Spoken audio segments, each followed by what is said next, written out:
My name is Adam Vaughn. I'm a City Councillor for Ward 20, Trinity and Spadina in the downtown of Toronto.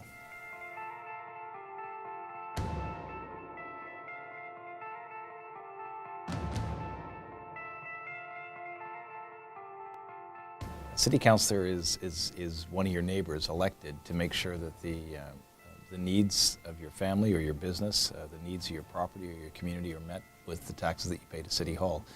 Those needs range from hard services like transportation, water, sewage, garbage pickup, to soft services like police, fire, ambulance, but also social services from daycare to housing needs to support for all the different social infrastructure in the city. But what we do is effectively make sure that the programs and the services designed at the city level are delivered to residents and businesses. We do that with a set of tax dollars delivered by those same businesses and individuals. I'd like to say we work for a living, but our work is much more in the detail of your daily life. Federal and provincial politicians work in a much more theoretical field, I think, than we do. If you turn on the tap and the water's not there, it's a local issue. If the street lights go out, it's a local issue. If your house catches fire and the fire department does or doesn't show up, it's a local issue. There are provincial and federal components to all of those services in terms of funding, in terms of standards, but we actually are the folks that hire the individuals to deliver the actual real service.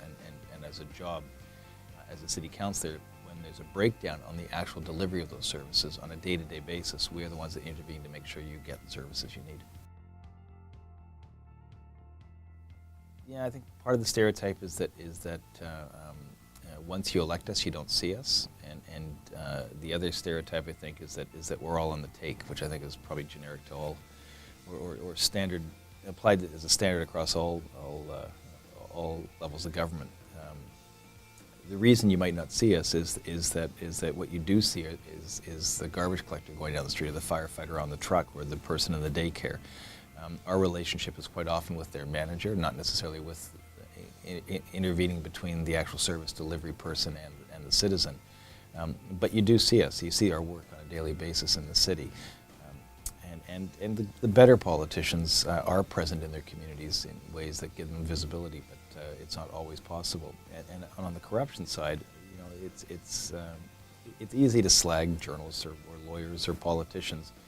Quite often because they either have to say yes or no to you. When you're dealing with a barber or you're dealing with a doctor, they quite often say yes and respond to your need and charge you for it. But we have to balance people's interests, and that requires saying yes to somebody and no to somebody else. And when you get told no, you take it personally, and it's understandable why you might.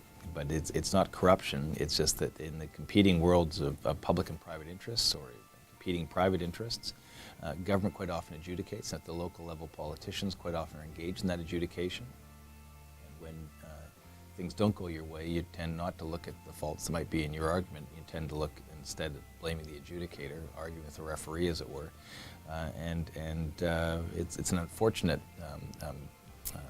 emotion to feel, but it's not an accurate one. Most of the politicians down here are doing honest work and putting an honest day's worth to work to try and come up with the best decisions they can.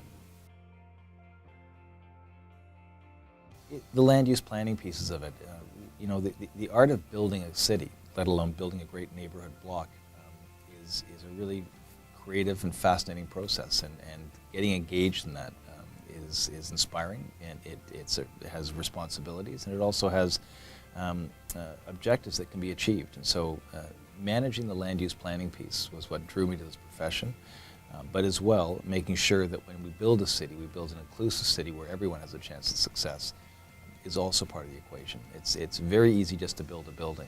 It's much more difficult to make that building do more in a neighborhood than simply house people, to have a place for employment, to have a place for cultural or educational institutions to grow, to make sure that it fits in with the social fabric of the neighborhood. All these things are important, as well as making sure there's affordability as part of it, so that people of different economic means can coexist in a neighborhood, so we don't end up with neighborhoods for the poor, neighborhoods for the rich, and transportation's trying to match the two of them in between.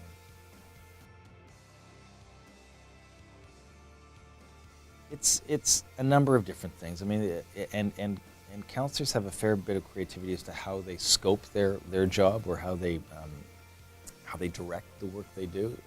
But my job primarily involves managing a lot of development applications, building the ward, the public infrastructure of the ward to accommodate that growth, and then making sure that the people who aren't doing as well have a role to play in both working to deliver that new city, but also thrive in that new city and have a space to live in that new city. And so it's the balancing of the physical growth of the city against some of the social needs of the city, and try to match those so that we all move forward together.